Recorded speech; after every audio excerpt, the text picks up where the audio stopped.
Today I thought we would cover something different, and that is how coding and English grammar share some of the same rules. So we're going to test your knowledge of if, for, while, and how it can help you speak better English in your everyday life. Yes, I am going to be sharing some of my own code that I have been learning in my process so far. So if my code is bad, I do apologize.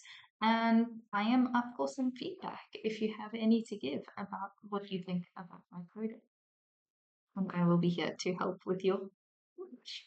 Statement that we are going to talk about is the if statement and how that relates to the zero conditional.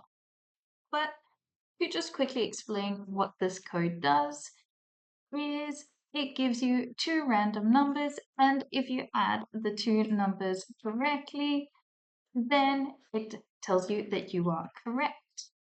However, if you add the two numbers incorrectly, it tells that you are incorrect and it gives you the expected answer.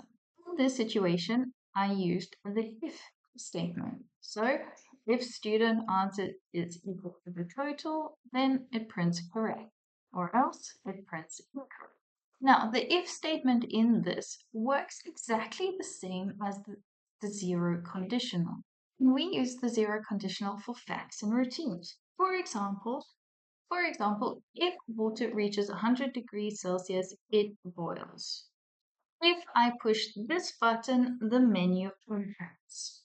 It is the same theory as we use when we are coding using this. And remember, with the zero conditional, we use present tense verb and present tense verb. It's nothing too complicated.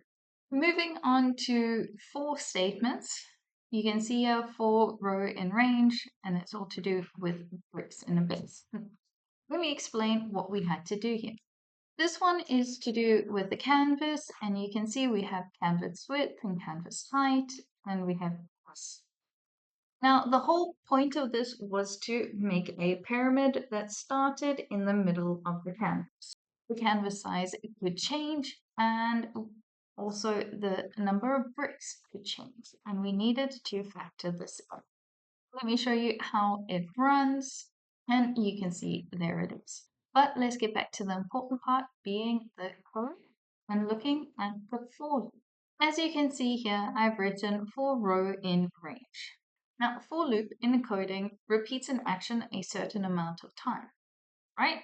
Well, in English, when we use for, we are giving an exact number for the exact duration, meaning I will be away for 5 days. We are giving the exact number, the exact duration of something. I've been working on this project for 3 weeks. This was one of the first projects that we did, just to understand while loops.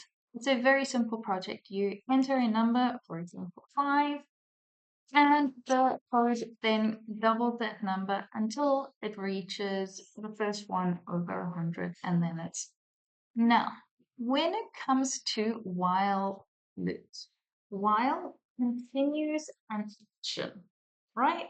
Until it meets a certain condition and then it stops. In English, while does exactly the same thing.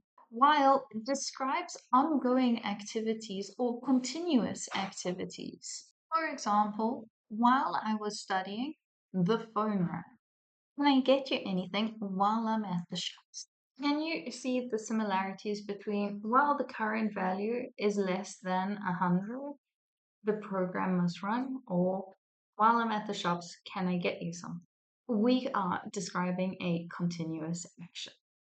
Remember that your coding skills give you a grammar superpower. If statements help you with that zero conditional. For helps with the exact duration, and the while helps explain continuous actions or things that are happening simultaneously. As always, if you have any questions, please feel free to ask in the comments and let me know. What would you like to see in the next video?